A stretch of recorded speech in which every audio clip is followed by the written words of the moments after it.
Hay riqueza en el linaje sanguíneo y en realidad lo creo. Una de las cosas que vamos a estudiar en clase son los sistemas de riqueza en el linaje sanguíneo, ¿sabes? La riqueza no es aleatoria. Yo personalmente no creo que lo sea. Yo creo que fluye en sistemas y el linaje sanguíneo es uno de los sistemas de transferencia de riqueza. Hay muchos otros, no me malinterpreten. Hay otros principios que aseguran de que una persona tenga riqueza, pero el linaje sanguíneo es uno de ellos. Así que una de las cosas en las que estoy pensando es si tú miras a Daniel va a Babilonia y es escogido, él y sus amigos, con otros son escogidos por el rey. Ahora, estas personas que son escogidas eventualmente se vuelven personas de influencia en Babilonia, que aunque entraron por proceso de cautividad, se les da un puesto, reinan en riqueza y tienen cierto tipo de supremacía. ¿Por qué? Por su linaje sanguíneo. Dice que el rey dijo: ve y busca para mí de entre las semillas del rey.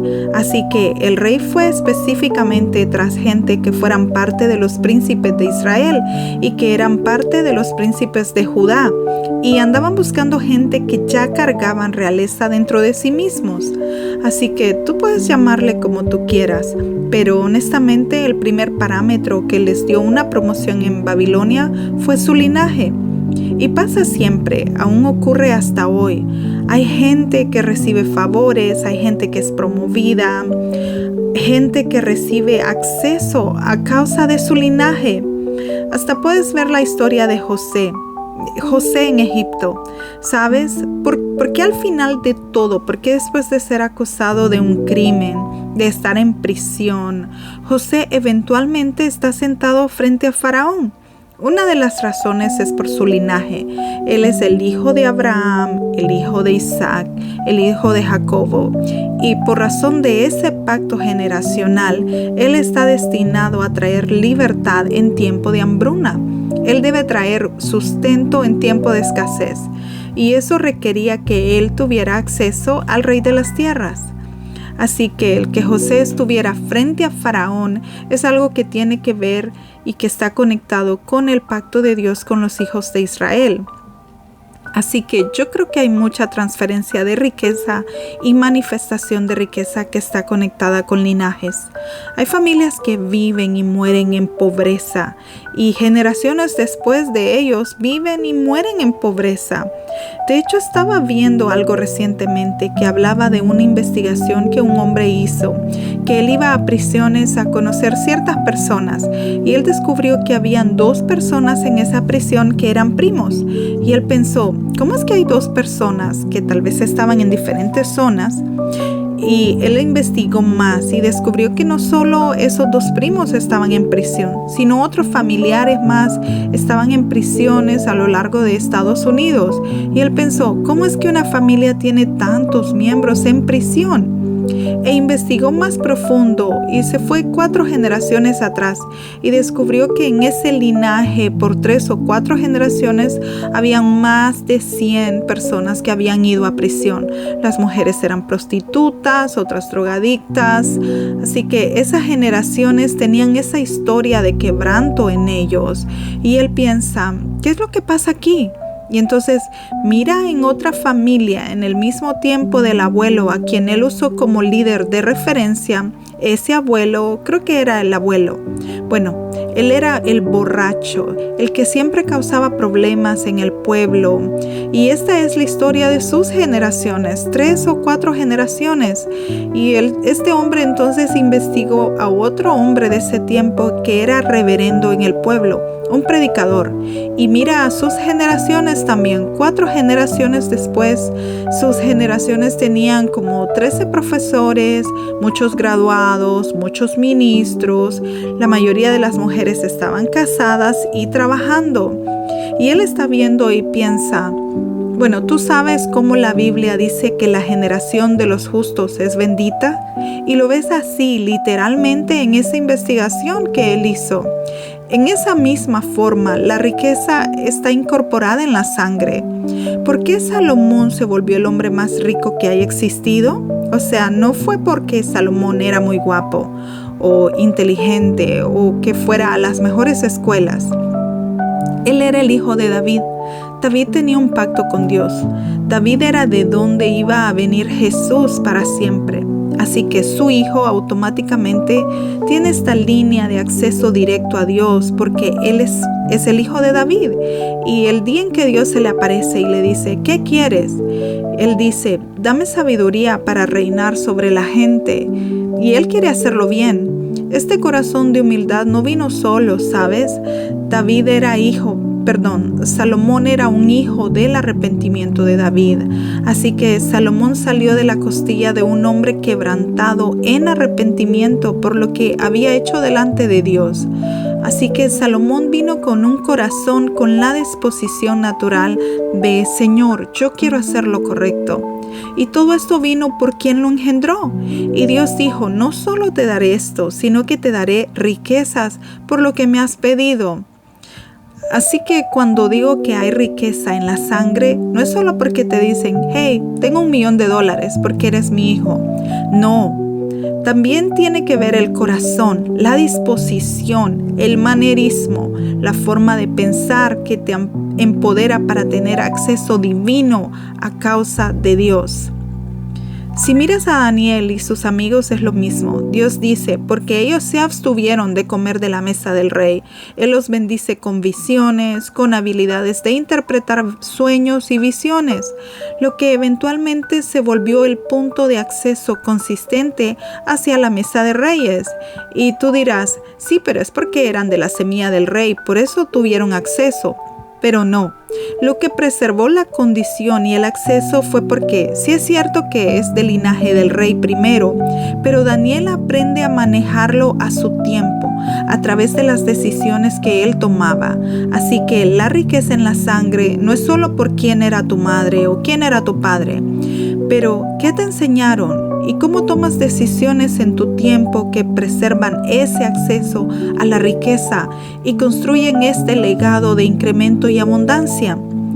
En Proverbios 13:22 dice que el bueno deja herencia para los hijos de sus hijos, pero la riqueza de los pecadores es guardada para el justo. Necesito que paremos un minuto y pienses. Dice el bueno, no dice el rico, dice el bueno. Y por supuesto, he hablado del significado de bueno, la palabra hebrea tov, que habla de la habilidad inherente que una cosa tiene de reproducir la voluntad de Dios por generaciones. Dice que el hombre que ha aprendido a preservar esa naturaleza de multiplicar la voluntad de Dios por generaciones, este hombre deja eso como herencia para sus hijos. Así que, ¿qué es lo que un buen hombre le da a sus hijos? Les da su corazón, una forma de pensar, la forma en que se relaciona con Dios, la forma de imaginar el bien concerniente al deseo de Dios y las cosas de ese tipo. Eso se vuelve herencia para sus hijos y los hijos de sus hijos. Pero la riqueza del pecador, el que no hizo la voluntad de Dios, todo lo que ha adquirido es dejado para el justo. Así que no se trata de lo que pases ahora, se trata de lo que pasará en generaciones. Hay muchas cosas que decides hoy en que la justificación de tus acciones está escrita como testimonio de tus futuras generaciones. Puede ser justificado tal vez no en tu tiempo, pero en las generaciones que vienen después de ti.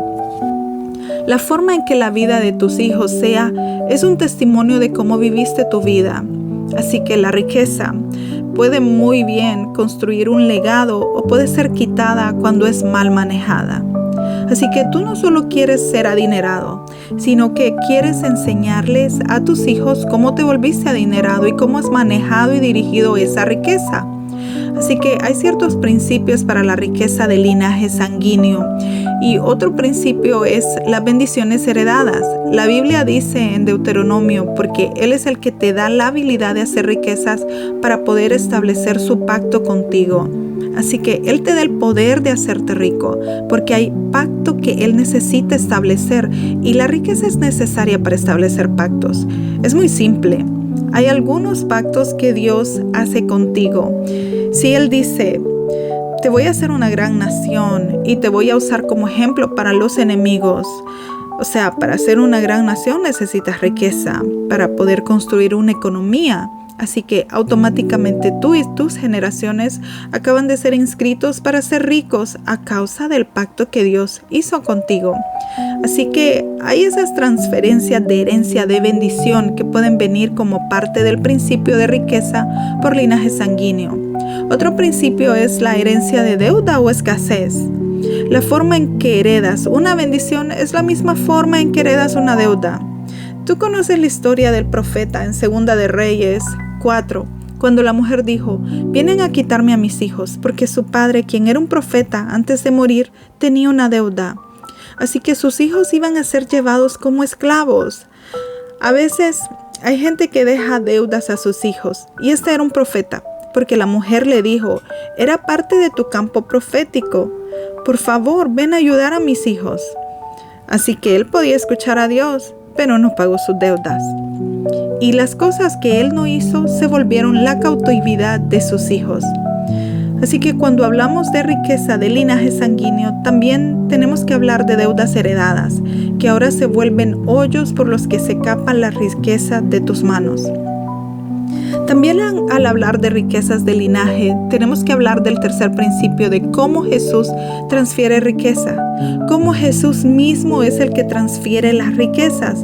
¿Sabes? En Ageo capítulo 2, verso 8 dice que todo el oro y la plata son míos, dice Jehová de los ejércitos. Ahora, ¿por qué es Jehová de los ejércitos que dice esto? Podría decir el Señor o Jehová el Shaddai, el Dios que te provee, pero Jehová de los ejércitos es un título de guerra. Él es el que lidera los ejércitos, así que eso te dice que el oro y la plata no llegan a ti a menos que haya guerra. Así que es Jehová de los ejércitos el que se queda con el oro y la plata, porque el oro y la plata son usados para la guerra. El dinero es una defensa y es usado para pelear en contra de los ataques del infierno. Así que hay muchas cosas que quisieras hacer con buena intención, pero sin riquezas no puedes hacerlo. Así que cuando hablamos de líneas, la riqueza y los sistemas de transferencias de riqueza, el principio a recordar es Jesús, es que en Él está la completa llenura de Dios. Incluso las riquezas están en Jesús, pero ¿las has encontrado? ¿Has encontrado la sabiduría y la estrategia con la cual puedes construir negocios que van a multiplicar el dinero en tus manos? Me doy cuenta de que muchas veces solo oramos a Dios, alabamos a Jesús, pero nunca le pedimos que esta mente que está en Cristo esté en mí, que esta mente que sabe cómo sacar dinero de la boca de un pez. O sea, ¿entiendes cómo funciona? ¿Cuál es el principio detrás de eso? ¿Sabes? Hay tantas partes en la escritura que se nos ha dado para posesión de riqueza. A veces lo pasamos por alto. En Primera de Pedro dice: ve a pescar y el primer pez que saques, ¿por qué el primero? Así, ¿por qué Pedro? Si eran los dos que debían pagar impuestos, pero él usó lo que Pedro ya sabía hacer, que era pescar. Si Pedro hubiera sido ganadero, le habría dicho la primera cabra o no sé, detrás de su oreja. Pero lo que ves aquí es el primer principio de riqueza. Es qué tienes en tu mano, en qué tienes habilidades o destreza.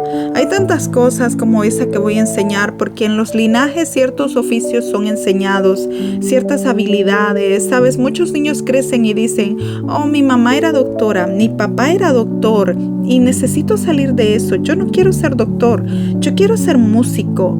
Y entonces mueres siendo un artista pobre necesitado. ¿Has considerado por qué 4 generaciones son doctores?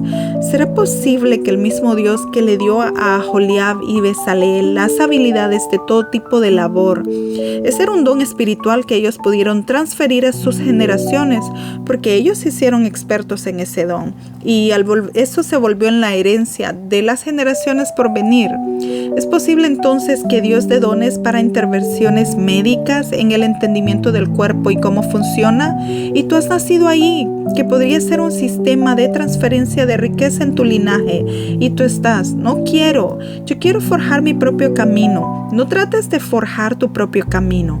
Haz tu vida fácil al encontrar lo que Dios ha depositado en tu linaje sanguíneo y sácale provecho, auméntalo y sé creativo con ello. El cuarto principio de las riquezas en el linaje es que la riqueza debe ser gobernada. La Biblia dice, fuiste fiel en lo poco, en lo mucho te pondré. Así de simple, no importa qué hay en tu sangre, si no te vuelves experto en gobernar y administrar. Recuerda que la riqueza es pactable y si la gobiernas justamente vas a construir herencias en vez de pérdidas. Él dijo que te dará el poder de crear riquezas para establecer su pacto contigo. Así que debes preguntarte, ¿qué es este pacto que Jesús quiere establecer conmigo?